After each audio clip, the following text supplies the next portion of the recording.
नमस्कार, मेरा नाम है बिलाल और मैं आप सभी का स्वागत करता हूं हमारी आज की एक और बहुत ही ज्यादा महत्वपूर्ण क्लास में। हम लोग अपनी क्लास 9th के प्यारे बच्चों के साथ बात कर रहे हैं और क्लास 9th के प्यारे बच्चों के साथ बात करते हुए एक बहुत ही हमारा महत्वपूर्ण अध्याय है दोस्तों, उसको हम लोग आप सभी के सामने रखने वाले हैं। चैप्टर का नाम आप सभी के साथ आपकी स्क्रीन पर लिखा हुआ है, जैसे आप लोग देख पा रहे हैं। चैप्टर का नाम है लोकतंत्र क्या और लोकतंत्र क्यों।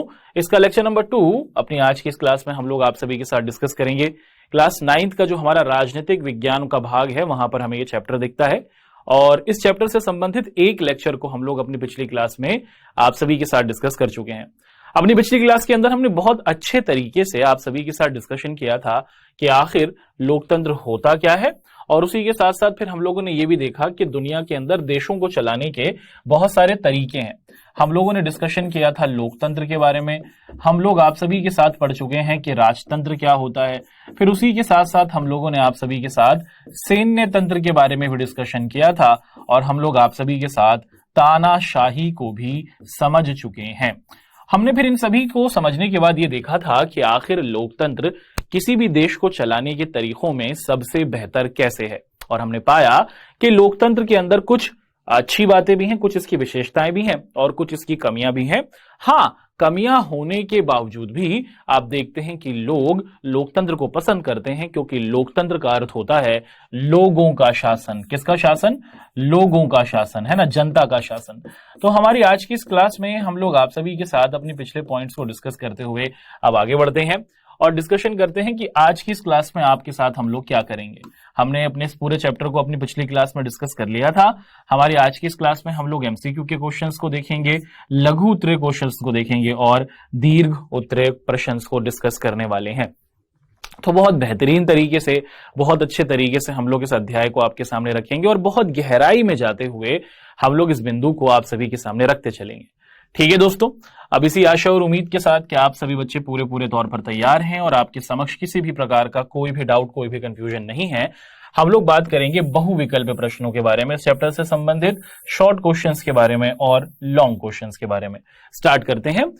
यहां पर आप देख पा रहे हैं कि एक आपको एमसीक्यू का सवाल दिया गया है। पूछा जा रहा है कि किसी जिले में 40 ऐसे गांव हैं जहां सरकार ने पेयजल यानी कि पीने के पानी को उपलब्ध कराने का कोई इंतजाम नहीं किया। इन गांवों के लोगों ने एक बैठक की और अपनी जरूरतों की ओर सरकार का ध्यान दिलाने के लिए कई तरीकों पर इन्होंने विचार किया। इनमें से कौन सा तरीका लोकतांत्रिक नहीं है आपको बताना। एक गांव है, गांव के अंदर आप देखते हैं 40 गांव हैं।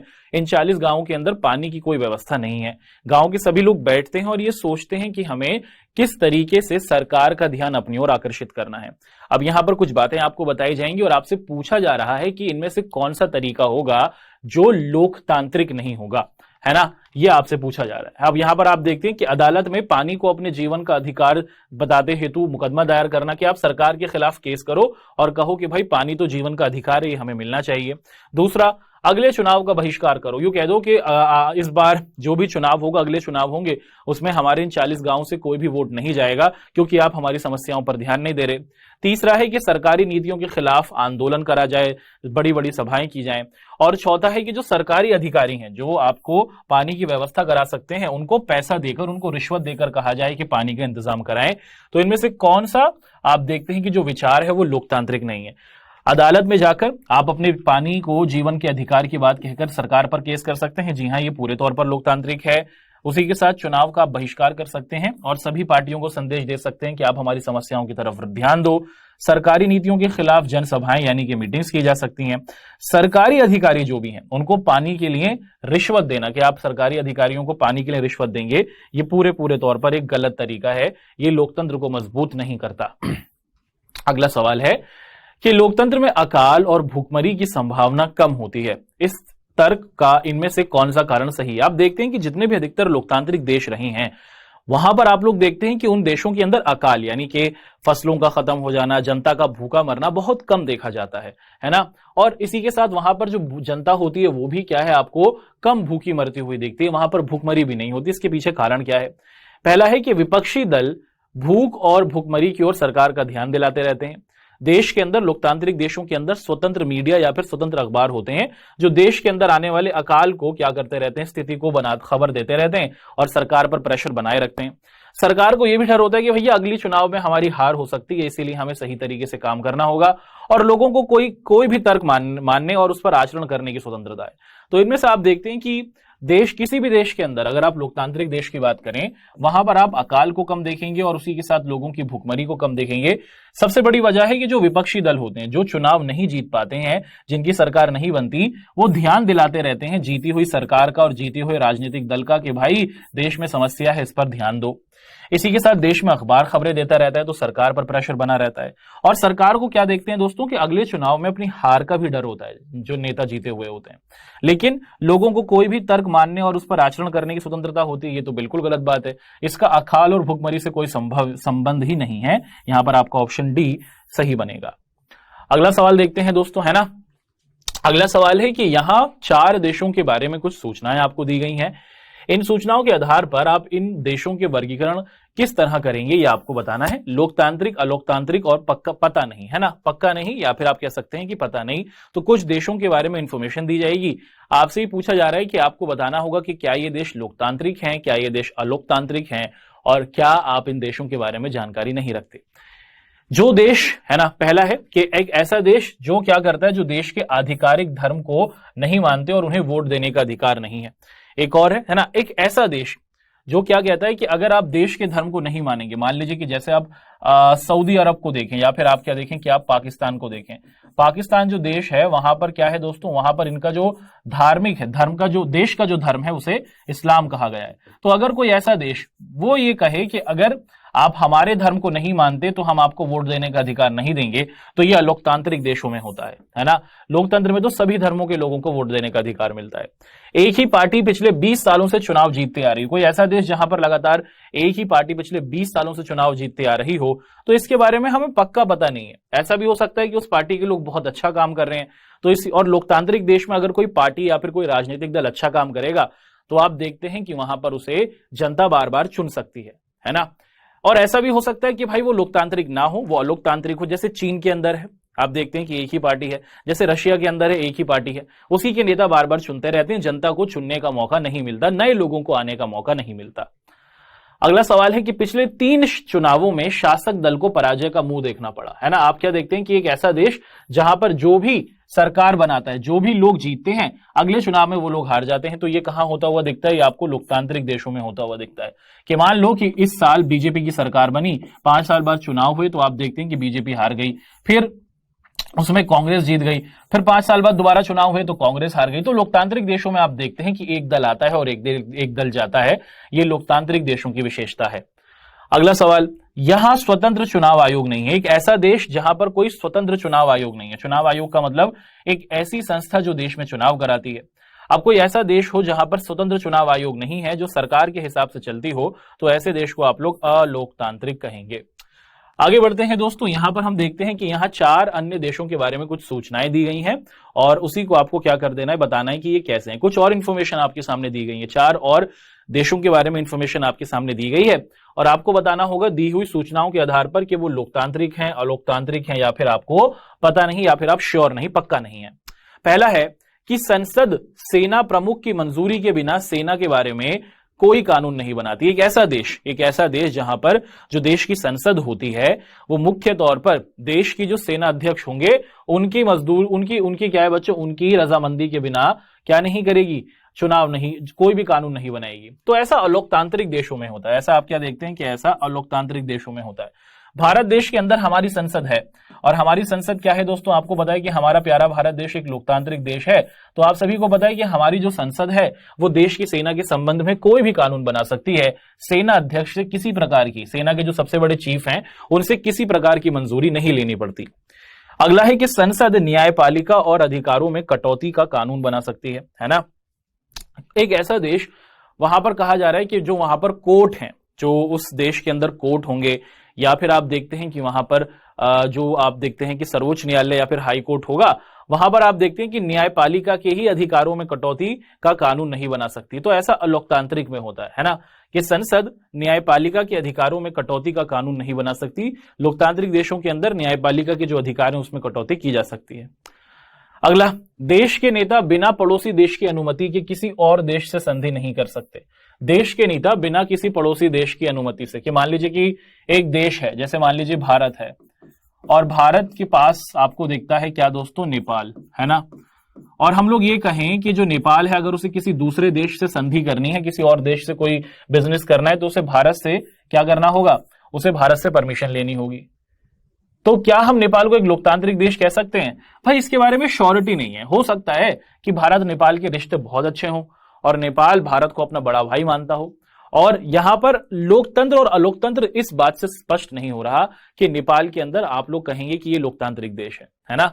एक ऐसा देश जो अपने पड़ोसी देशों से बात कर कर किसी दूसरे देश के साथ संधि करता है, तो इससे यह दिखता है, संधि का मतलब बिजनेस की बातचीत करता है, तो इससे यह बात साबित नहीं होती कि वो देश लोकतांत्रिक है या अलोकतांत्रिक है। हो सकता है उन दोनों देशों के बीच में संबंध अच्छे हों और दोनों लोकतांत्रिक हों, और ऐसा भी हो सकता है कि दोनों देश के संबंध अच्छे हों और दोनों अलोकतांत्रिक हों, मगर रिश्तों को बेहतर करते हुए वो आगे बढ़ रहे हैं। तो यहां पर हमें पूरी इंफॉर्मेशन नहीं मिली है। अगला, कि देश के सारे आर्थिक फैसले केंद्रीय वित्त बैंक के अधिकारी लेते हैं, जैसे मंत्री, जिसे मंत्री नहीं बदल सकते, है ना। आप देखें कि कोई ऐसा देश जहां पर आप लोग देखते हैं कि मुख्य तौर पर कि देश से संबंधित जितने भी पैसे संबंधी फैसले होते हैं वो देश के जो आपका केंद्रीय बैंक है, जैसे भारत के अंदर आप भारतीय रिजर्व बैंक देखते हैं, आरबीआई जिसे कहा जाता है, कि देश के जितने भी आपके आर्थिक फैसले होते हैं वो आपकी जो आरबीआई है, रिजर्व बैंक ऑफ इंडिया है, उसके अधिकारी लोग लेंगे। हमारे जो मंत्री लोग हैं वो उसमें कोई फेरबदल नहीं कर सकते। नहीं, ऐसा तो आप अलोकतांत्रिक देशों में होते हुए देखते हैं। लोकतांत्रिक देशों के अंदर मंत्री लोग और बैंक के जो अधिकारी होते हैं दोनों मिलकर फैसले लेते हैं और दोनों मिलकर ही आगे कानून को बढ़ाते हैं। अगला सवाल यहां से अब आपके सामने शॉर्ट क्वेश्चंस आने शुरू होंगे। पूछा जा रहा है कि इनमें से कौन सा लोकतंत्र के पक्ष में अच्छा नहीं है और क्यों। एक बात है जो लोकतंत्र के पक्ष में अच्छी नहीं है और क्यों, वो आपको बतानी है। ऑप्शन है आपके सामने, ये आपको बताना होगा। देखिए, अगर हम लोग देखें कि जो लोकतांत्रिक देश होते हैं ना वो दूसरे देशों की तुलना में ज्यादा समृद्ध होते हैं, ये जो बात है ये पूरे तौर पर सही नहीं है। हमने आपको बताया था क्लास के लेक्चर नंबर 1 में कि दुनिया के अधिकतर देशों में आपको लोकतंत्र दिखता है। बिल्कुल सही बात है भाई, दुनिया के आप क्या देखते हैं कि अधिकतर देशों में हमें लोकतंत्र दिख जाता है।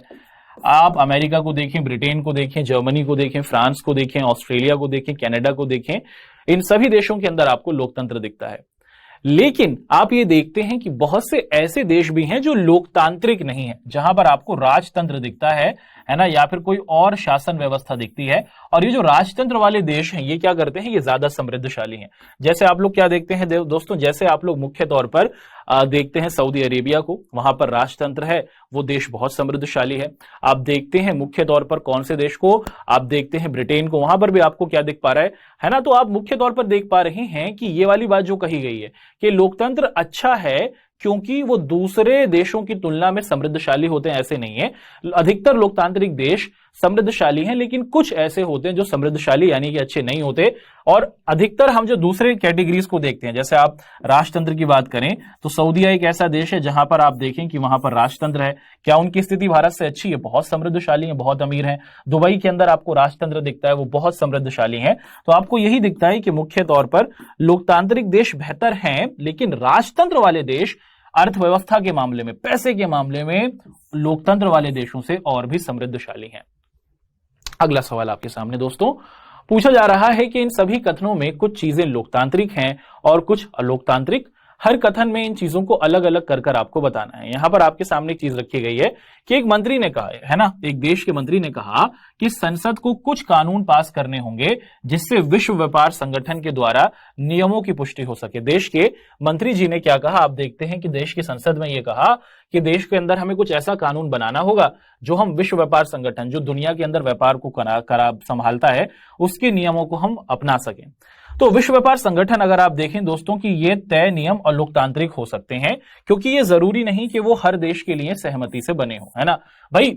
हमारा देश भारत है और हमारा देश भारत है और भारत के संबंध में भारत के कानून कौन बनाएगा? भारत तो बनाएगा। अब ये एक बाहर की संगठन है, WTO, है ना, भारत का तो नहीं है, ये तो पूरे विश्व का है। अब ऐसा हो सकता है कि ये भारत के फेवर में या फिर भारत के बेहतरी के लिए नियम नहीं बनाए। तो आप देख सकते हैं कि कहीं ना कहीं जो अगर कोई देश के नेता इस प्रकार से अपने देश में कानून बनाने लगे जो सिर्फ ये साबित करे कि जो WTO वर्ल्ड ट्रेड ऑर्गेनाइजेशन विश्व व्यापार संगठन के नियमों से मिलकर चलें, तो इससे आप देखते हैं कि अलोकतांत्रिक हो सकते हैं। और ऐसा हो सकता है कि वर्ल्ड ट्रेड आपका ये जो WTO विश्व व्यापार संगठन हो, उन लोगों ने बिना किसी लोकतांत्रिक तरीके से ही इन कानून को कर लिया हो और संसद के कानून पास करने की प्रक्रिया लोकतांत्रिक है। ठीक है, अगला सवाल यहां पर आपके समक्ष रखा जा रहा है दोस्तों कि चुनाव आयोग ने एक चुनाव क्षेत्र के सभी मतदान केंद्रों पर दोबारा मतदान आदेश दिया जहां बड़े पैमाने पर आप लोग देखते हैं कि मतदान में गड़बड़ी हुई। अब कोई एक ऐसा देश है जहां पर आप देखते हैं कि चुनाव हुआ और उस चुनाव के अंदर मुख्य तौर पर हम देखते हैं कि बड़ी गड़बड़ झाली या फिर आप देखते हैं कि धोखाधड़ी हुई, गलत तरीके से वोट करा लिया गया। अब ऐसा तो आप कहां देखते हैं दोस्तों, अलोकतांत्रिक क्षेत्र में ही होते देखते हैं, है ना। और अगर मतदान में गड़बड़ी हो रही है, अगर आप देखते हैं कि जो आपकी वोटिंग हो रही है उसके अंदर गड़बड़ी हो रही है और एक व्यक्ति जरूरत से एक से ज्यादा बार वोट कर रहा है, तो ये अलोकतांत्रिक होगा। लेकिन आप देखें कि जब चुनाव आयोग को पता चला कि यहां पर गलती हुई है और दोबारा से चुनाव कराया जा रहा है, तो हम कहेंगे कि ये लोकतांत्रिक है ना। गलतियां हो जाती हैं, मनुष्य गलतियां कर लेता है।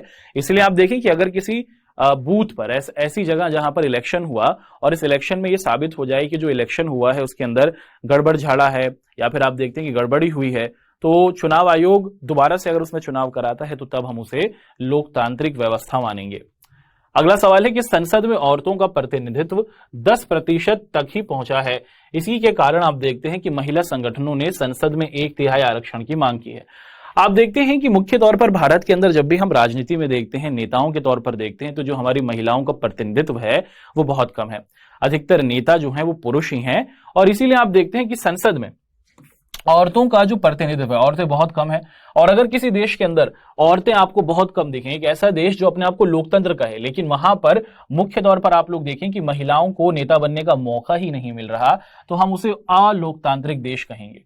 और वहीं पर आप देखें जैसे भारत जैसे देश में क्या किया गया है, हमारी पंचायती राज व्यवस्था में ये बात कह दी गई है कि 33%, यानी कि हर 100 में से आप देखते हैं कि 33 महिलाएं जो पंचायत के अंदर होंगी वो आपको कैसी दिखेंगी, वो महिलाएं दिखेंगी। तो आरक्षण पंचायती स्तर पर भारत में दिया जाने लगा है, संसद में भी आप देखते हैं कि आने वाले समय में मिलेगा। तो महिलाओं को आप देखते हैं कि हमारी संसद के अंदर भी पार्लियामेंट देगा, क्योंकि महिलाओं संबंधी जो समस्याएं होती हैं उन्हें महिलाएं ही बेहतर तरीके से हल कर सकती हैं।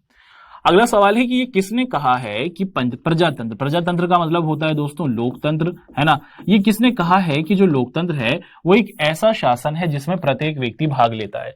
आपके सामने यहाँ पर 4 ऑप्शंस हैं, इनमें से किसने कहा कि प्रजातंत्र एक ऐसा शासन है जिसमें देश का हर व्यक्ति भाग लेता है। तो डॉक्टर गार्नर का दोस्तों क्या है कि ये कथन है, डॉक्टर गार्नर उन्होंने ये बात कही है कि जो लोकतंत्र होता है वो देश को चलाने का एक ऐसा तरीका है जिसके अंदर हर व्यक्ति भाग लेता है।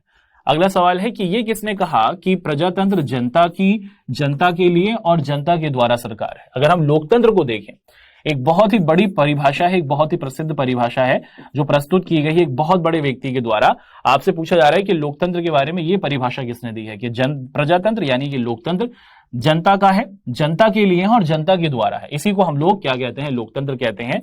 और इस परिभाषा को दिया है अब्राहम लिंकन ने। किसने दिया है दोस्तों, अब्राहम लिंकन ने। और अब्राहम लिंकन अमेरिका के 16वें राष्ट्रपति रहे हैं और बहुत बेहतरीन ये आदमी रहे थे। और इन्होंने क्या किया था दोस्तों, इन्होंने मुख्य तौर पर अमेरिका के अंदर से जो काली व्यवस्था थी, दास प्रथा थी, और उसी के साथ आप देखते हैं कि गोरे कालों के पीछे जो मतभेद था उसे भी कम किया था। अगला सवाल है कि इनमें से किन कथनों को आप लोकतांत्रिक समझते हैं और क्यों, ये आपको बताने हैं। आपके सामने यहां पर कुछ कथन रखे गए हैं। पहला है कि बेटी से बाप, मैं शादी के बारे में तुम्हारी राय सुनना नहीं चाहता, हमारे परिवार में बच्चे वहीं शादी करते हैं जहां माँ बाप तय करते हैं। दूसरा, छात्र से शिक्षक, कक्षा में सवाल पूछकर मेरा ध्यान मत बटाओ। तीसरा, अधिकारियों से कर्मचारी, हमारे काम करने के घंटे कानून के अनुसार कम किए जाएं। अब आपको बताना है कि इनमें से कौन से कथन आपको लोकतांत्रिक लगते हैं। देखिए, अगर एक घर के अंदर पिताजी कहें कि भैया ये घर हमारा है, इस घर के अंदर जो हम कहेंगे वो चलेगा, ये तो तानाशाही हुई भाई। लोकतांत्रिक तरीके के अंदर तो आप जनता से पूछते हैं, अपने लोगों से पूछेंगे आप क्या चाहते हैं। तो पहली वाली जो बात है वो अलोकतांत्रिक है। वहीं क्लास के अंदर अगर कोई बच्चा सवाल पूछ रहा है, लोकतंत्र के अंदर सवाल पूछने की इजाजत है, आप अपने नेताओं से सवाल पूछ सकते हैं। लेकिन क्लास में अगर अध्यापक कहे कि शुभ जवाब नहीं देना है, जैसा मैं कहूं वैसा बोलना है, तो आप क्या कहेंगे कि इस स्थिति में आप कहेंगे कि यहां पर भी आपको अलोकतांत्रिकता दिखेगी। लेकिन अगर किसी ऑफिस के अंदर जो कर्मचारी हों वो कहें कि देश का जो कानून है उसके अनुसार क्या किया जाए, जितने कानून हमें कहता है कि काम करना है उतना हमें मिले उससे उतना ही हमसे काम कराया जाए, तो इसको हम लोग क्या कहेंगे, ये एक लोकतांत्रिक तरीका है, क्योंकि कानून के हिसाब से चला जा रहा है।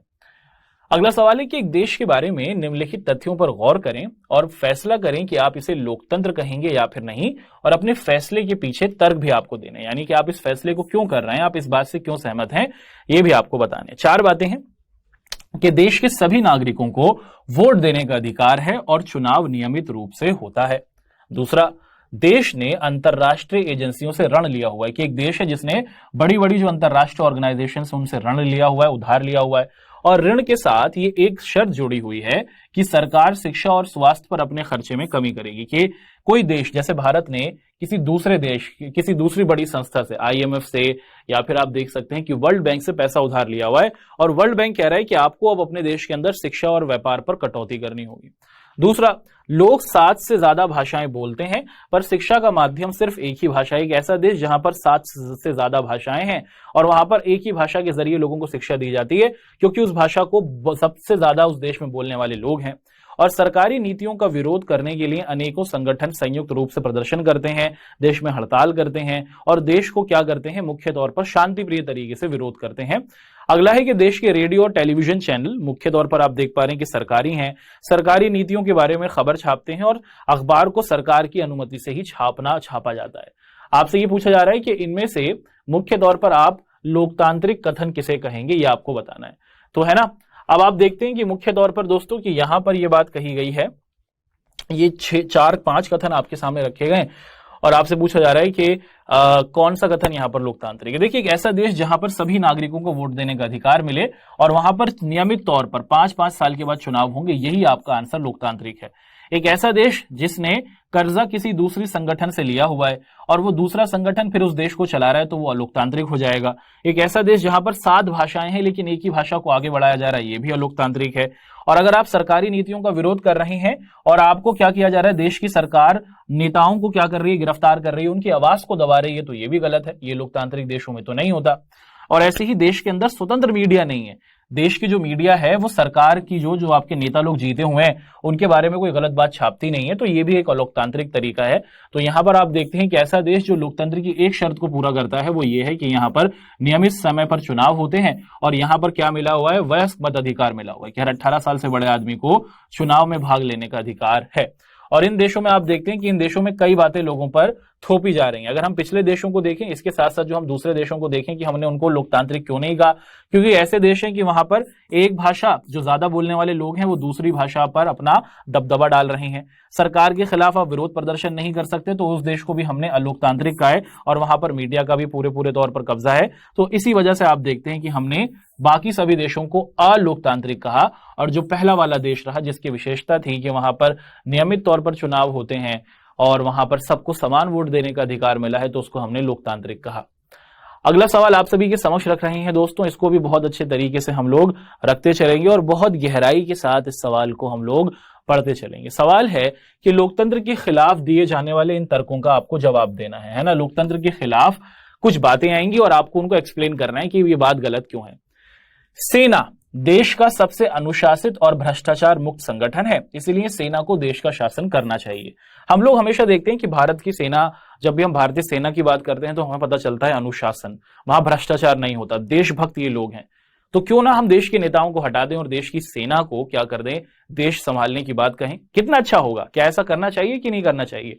देखिए, अगर किसी देश के अंदर वहां की जो सेना है और वहां के जो सेनाध्यक्ष हैं वो क्या कर लें, वो देश पर क्या कर लें, कब्जा कर लें, तो इससे आप देखते हैं कि वहां पर तानाशाही पनप सकती है। देश के अंदर ये जितने भी हमारे सैनिक हैं, इसको देश की जनता ने नहीं चुना, ये तो एग्जाम देकर आए हैं ना।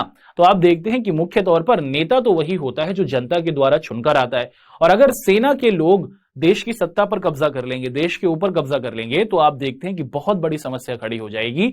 क्योंकि ऐसा हो सकता है कि ये लोग अब जनता के प्रति जवाबदेह नहीं होंगे, जनता इनसे सवाल नहीं पूछ सकती और ये सारी शक्तियों को अपने पास रखेंगे और जिससे तानाशाही यानी कि देश पर एक ही लोगों का, एक ही ग्रुप के लोगों का कब्जा होने का खतरा बना रहेगा। जैसे पाकिस्तान में आप देखते रहते हैं कि हर कुछ सालों के बाद वहां की सेना जीती हुई सरकार को हटा देती है और सेना अध्यक्ष जो है कब्जा कर लेते हैं। म्यांमार भी ऐसा ही एक देश है हमारा पड़ोसी, जहां पर आप देखते हैं कि ऐसा होता रहता है। और सेना के शासन का मतलब होता है कि अब जनता के पास कोई दूसरा विकल्प नहीं है। अब जनता के पास कोई दूसरा विकल्प नहीं है। अगर सेना गलत कानून बना देगी तब भी जनता को मानना ही पड़ेगा, और अगर सेना गलत तरीके से देश को चलाएगी तब भी जनता को मानना पड़ेगा। तो आप देखते हैं कि देश की जनता के पास जो विकल्प होते हैं देश के शासन को चलाने, वो बहुत कम हो जाते हैं। और जनता क्या है, अपनी इच्छा के अनुसार सरकार नहीं बदल सकती है। तो जैसा सेना चाहेगी वैसे ही आप देखते हैं कि चीजें होंगी। तो भारत के अंदर जो म्यांमार हुआ भारत के पास और पाकिस्तान हुआ, यहां पर तो ऐसा होता ही रहता है कि चुनी हुई सरकारों को वहां की सेना गिराती रहती है, हटाती रहती है। अगला सवाल है कि बहुमत के शासन का मतलब है मूर्खों और अशिक्षितों का राज। हमें तो होशियार शासन की जरूरत है, भले ही इसकी संख्या कम हो। अब एक कथन यहां पर कहा गया है ना, एक कथन यहां पर कहा गया है कि जो बहुमत का शासन होता है यानी कि जो लोकतंत्र का शासन होता है, ये तो मूर्खों और अनपढ़ लोगों का राज होता है। और हमें तो एक ऐसा क्या है शासन चाहिए जिसमें कम लोग हों। जैसे हमारे देश में देखिए 545 नेता होते हैं जो पूरे देश को चलाते हैं। अब ये लाइन ये कह रही है कि देश में जो 545 नेता लोग हैं जो जनता के द्वारा चुनकर आते हैं, भाई ये कैसे भी चुन लिए जाते हैं, जनता मासूम है, ये उनको क्या कर देते हैं, भटका देते हैं। और इस तरीके से देश को चलाना पूरे तौर पर गलत है। देश के शासन में ऐसा हो कि 5 लोग हों, 2 लोग हों, वही पूरे देश को चलाएं, ये बेहतर है। अब यहां पर हम देखते हैं कि गांधी जी क्या कहते हैं। गांधी जी का कहना था कि जिस आदमी में इतना विवेक है कि वो अपना परिवार चला सकता है। बहुत से लोग पता है क्या कहते हैं, बहुत से जो विद्वान हैं उनका ये मानना है कि लोकतंत्र ना बेवकूफी वाला शासन चलाने का तरीका है। क्यों? क्योंकि लोकतंत्र के अंदर अधिकतर जनता बेवकूफ होती है, यानी कि मासूम होती है। अब एक किसान है, एक मजदूर है, आप देखते हैं कि एक ऑफिस में काम करने वाला व्यक्ति है, उसे क्या पता कि कैसे देश को चलाया जाता है। एक नेता खड़ा होता है और नेता कहता है कि मैं आपके यहां पर हर चीज की सुविधा करा दूंगा, मैं आपके यहां पर पानी की सुविधा करा दूंगा, बिजली दे दूंगा, फ्री वाईफाई दे दूंगा। तो ये मासूम जनता उनके लुभावने वादों में आ जाती है और उनको वोट दे देती है। और जब बहुत सारे आप देखते हैं कि जब इस तरीके से देश में चुनाव होता है और जनता को लुभावने वादे देकर सिर्फ वोट प्राप्त कर लिया जाता है, तो बहुत से लोगों का ये मानना है कि ये तो लोकतंत्र की कमी है, इससे तो फायदा नहीं होता। वहीं गांधी जी क्या कहते हैं वो देखिए। गांधी जी को कहना है कि अगर कोई व्यक्ति भारत के अंदर ऐसा है जो अपने परिवार को पाल रहा है, चाहे वो किसान है चाहे वो मजदूर है, जो इतनी समझ रखता है, कोई व्यक्ति है जो अपने परिवार को पाल रहा है और वो इतनी समझ रखता है कि वो अपने परिवार को पाल रहा है, तो उसको इतनी भी होशियारी है कि वो अपना प्रतिनिधि का चुनाव कर सके। उसके पास इतना भी दिमाग है कि उसे पता है कि कौन सा नेता उसके लिए बेहतरी का काम करेगा और कौन सा नेता उसके लिए गलत काम करेगा, है ना। तो लोकतंत्र का ये कथन कि इसके जरिए सिर्फ बेवकूफ लोग और उसके साथ अशिक्षित लोग ही क्या करते हैं, नेता लोगों को चुनते हैं और इन्हीं का राज होता है, ये बात बिल्कुल गलत है। गांधी जी का कथन पूरे तौर पर यहां सच साबित होता है कि जो व्यक्ति अपने घर को चला सकता है, समझदारी से अपने घर को चला सकता है, तो वो अपने देश को चलाने के नेता लोगों का भी चुनाव कर सकता है। और इस बात से हम देखते हैं कि होशियारी और साक्षरता जो है, कि होशियारी और जो समझ है, पढ़ा लिखा होना, ये अलग अलग चीजें हैं, है ना। बहुत से लोग ऐसे होते हैं जो बिल्कुल भी पढ़े लिखे नहीं होते लेकिन बहुत होशियार होते हैं, बहुत अच्छे फैसले लेते हैं, और बहुत से पढ़े लिखे लोग बहुत गलत फैसले लेते हैं दोस्तों, है ना। तो लोकतंत्र का ये जो कथन है कि मुख्य तौर पर आप देखते हैं कि लोकतंत्र मूर्खों और अशिक्षितों का शासन करता है, ये बिल्कुल गलत है। अगला है कि अगर आध्यात्मिक मामलों में मार्गदर्शन के लिए हमें धर्म गुरुओं की जरूरत होती है, तो उन्हें राजनीतिक मामलों में मार्गदर्शन का काम क्यों नहीं सौंपा जाना चाहिए। हम देखते हैं कि जब हमें धर्म कर्म की बात करनी होती है, जब हमें दान दक्षिणा करनी है, जब हमें क्या करना है, बर्थडे हुआ या फिर आप देखते हैं कि मुंडन कराना है ना। ऐसे ही आप देखते हैं कि मुसलमानों के अंदर जब कोई बच्चा पैदा होता है तो उसके कान में अजान दी जाती है। तो जब धर्म संबंधी काम होते हैं तो हम अपने मौलानाओं को, हम अपने पुजारियों को, हम अपने पंडितों को बुलाते हैं, है ना। अब यहां पर यह कहा जा रहा है कि जब धर्म के काम के लिए हम अपने धर्म गुरुओं को बुला रहे हैं, तो देश को चलाने के लिए, देश को चलाने की राय भी तो उनसे ली जाए, है ना। अपने घर को चलाना कैसा है वो तो हम अपने धर्म गुरुओं से पूछ रहे हैं, क्यों ना देश को चलाने के फैसले भी लिए जाएं धर्म गुरुओं से।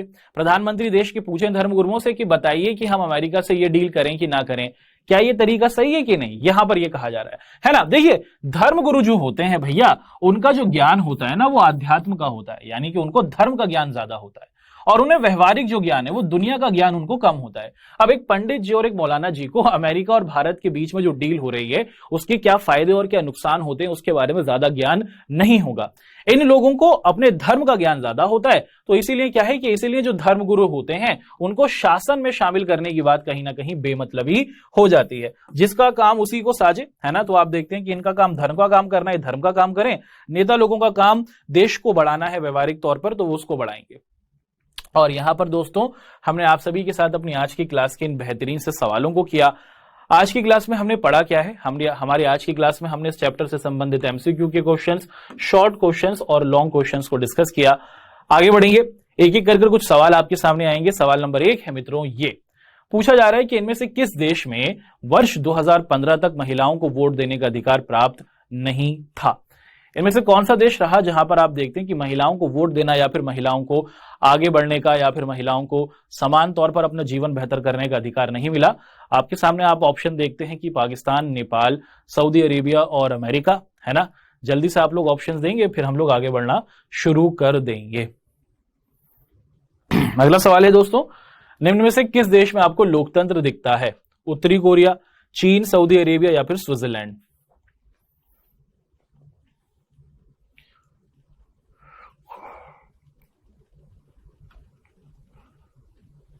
अगला सवाल, इनमें से कौन सा देश है जहां चुनावों में स्थानीय लोगों की अपेक्षा भारतीय मूल के लोगों का महत्व अधिक है?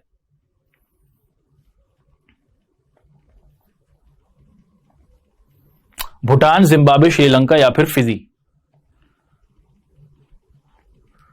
अगला सवाल, पाकिस्तान में परवेज जनरल मुशर्रफ ने लोकतांत्रिक सरकार को हटा दिया था। पाकिस्तान के एक जनरल रहे हैं जिन्होंने चुनी हुई सरकार को हटा दिया और अपने आप को देश की बागडोर संभाल ली। कौन से साल में ऐसा हुआ था, यह आपसे पूछा जा रहा है। अगला सवाल, इनमें से कौन सा देश है जिसमें अब तक फौजी शासन या तानाशाही नहीं आई है? ऐसा कौन सा देश है जहां पर आप देखते हैं कि वहां पर अभी तक तानाशाही या फौजशाही नहीं आई है?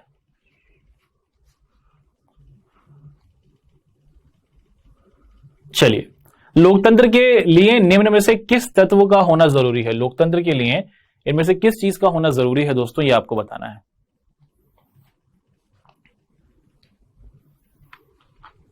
चलो, ये हमारी आज की क्लास के क्वेश्चंस रहे, एक एक करके इनके आंसर्स देखते हैं। देखिए, अगर हम देखें मुख्य तौर पर जो सऊदी अरब है ना दोस्तों, सऊदी अरब ये क्या है? ये एक राजतंत्र वाला देश है। क्या है? यहां पर राजतंत्र है, यानी कि राजा का राज है।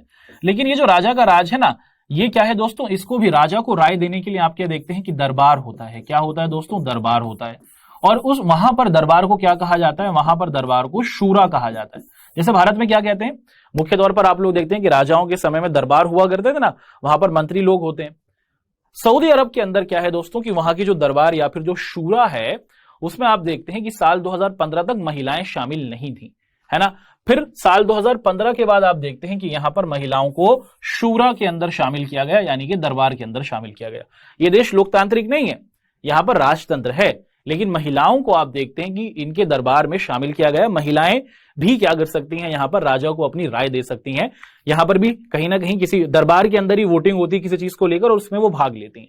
है राजतंत्र, लेकिन महिलाओं को दरबार में शामिल करने का मौका, है ना, नहीं था, लेकिन अब मिल चुका है। 2015 के बाद मिल चुका है, 2015 तक नहीं था। अगला सवाल, अभी क्या देखते हैं दोस्तों, 2019 तक ना, मैं आपको बताऊं, आप ताज्जुब करेंगे, 2019 तक सऊदी अरब के अंदर महिलाएं ड्राइविंग नहीं कर सकती थी। महिलाएं ड्राइविंग नहीं कर सकती थी। आज के समय में भी वहां पर इस तरीके के कानून थे। अगला, निम्न में से किस देश में आपको लोकतंत्र दिखता है? उत्तरी कोरिया के अंदर तो भैया वहां पर तानाशाही आपको दिखती है। किंग जोंग उन, है ना, पता है ना दोस्तों आपको, इसी के परिवार का राज है। इसके दादा थे, फिर ये इनके पिताजी आए, अब ये आ गए, अब इसके बाद इसकी संतान आ जाएगी। चीन के अंदर एक ही पार्टी है तो उसे भी लोकतंत्र नहीं कहेंगे। सऊदी के अंदर तो आपको राजतंत्र दिखता है। स्विट्जरलैंड जो देश है दोस्तों, ये लोकतांत्रिक देश है, ये लोकतांत्रिक देश है। यहां पर चुनाव होते हैं, सही तरीके से चुनाव होते हैं और जनता देश को चलाती है।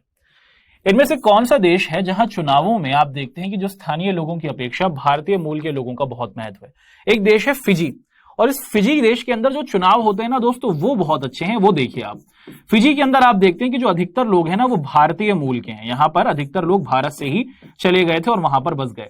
अब फिजी के अंदर आप क्या देखते हैं कि जब चुनाव होते हैं तो वहां पर दो प्रकार के आपको ग्रुप दिख जाते हैं। एक तो फिजी, स्थानीय फिजी, या फिर जो क्या है आपको दिखता है कि फिजी के अंदर हमेशा से रहते आ रहे हैं और बहुत से वो लोग हैं जो भारत से आए। अब जब चुनाव होता है ना, तो आप क्या देखते हैं, आप देखते हैं कि जब चुनाव होता है तो मुख्य तौर पर जब चुनाव हुआ, वोट हुआ, अगर किसी भारतीय मूल के व्यक्ति ने वोट दिया है तो उसके वोट को, एक वोट को 2 गिना जाता है, और वहीं किसी स्थानीय फिजी व्यक्ति ने वोट दिया है तो उसके एक वोट को 1 गिना जाता है ना। तो यहां पर आप देखते हैं कि इसको भी हम एक संतुलित लोकतंत्र नहीं कहेंगे, क्योंकि संतुलित लोकतंत्र के अंदर तो सबके वोट की जो वैल्यू होती है, कीमत होती है, वो सेम होती है। तो फिजी देश के अंदर आप देखते हैं कि जो वहां के स्थानीय लोग हैं उनसे ज्यादा आप क्या देखते हैं कि जो वोट की वैल्यू होती है वो भारतीय मूल के लोगों की होती है, जो सही नहीं है, जो लोकतंत्र की सही रूपरेखा नहीं देता है। लोकतंत्र में सबको समान वोट देने का अधिकार है। पाकिस्तान में जनरल परवेज मुशर्रफ ने वहां की चुनी हुई सरकार को साल 1999 में हटा दिया था। इनमें से कौन सा देश है जहां पर आप देखते हैं कि जहां पर फौजी शासन या तानाशाही नहीं आई है? पाकिस्तान के अंदर आई है, जिम्बाब्वे के अंदर भी वहां पर तानाशाही रही है, मैक्सिको के अंदर भी है। तो ऑप्शन है इनमें से कोई नहीं। इन तीनों देशों में ऐसे ही गंदे हालात रहे हैं, खराब हालात रहे हैं। अगला सवाल, लोकतंत्र के लिए निम्न में से कौन सा तत्व होना जरूरी है? दोस्तों, लोकतंत्र के लिए स्वतंत्र एवं निष्पक्ष चुनाव होना, है ना, कि सही तरीके से चुनाव हो हर 5-5 साल के बाद, और चुनाव के अंदर कोई धोखाधड़ी ना हो, यही लोकतंत्र का सबसे महत्वपूर्ण तत्व है। Option B. बढ़ते हैं आगे, आप सभी के साथ अपनी आज की क्लास के क्विज के क्वेश्चंस किए। आपको अपनी आज की क्लास के होमवर्क के क्वेश्चंस यहां से मिल जाएंगे दोस्तों, इसको आप जरूर कर लीजिएगा। आगे बढ़ते हैं, डिस्कशन करते हैं कि अपनी नेक्स्ट क्लास के अंदर हम लोग क्या करेंगे। अपनी नेक्स्ट क्लास के अंदर दोस्तों हम लोग आप सभी के सामने रखने वाले हैं एक बहुत ही तड़कता भड़कता जोशीला सा चैप्टर, जिसका नाम है संविधान निर्माण। एक नया अध्याय होगा, संविधान होता क्या है वो देखेंगे, भारत का संविधान बना कैसे, और भारत के संविधान के बनने की पूरी कहानी क्या है, इसको आप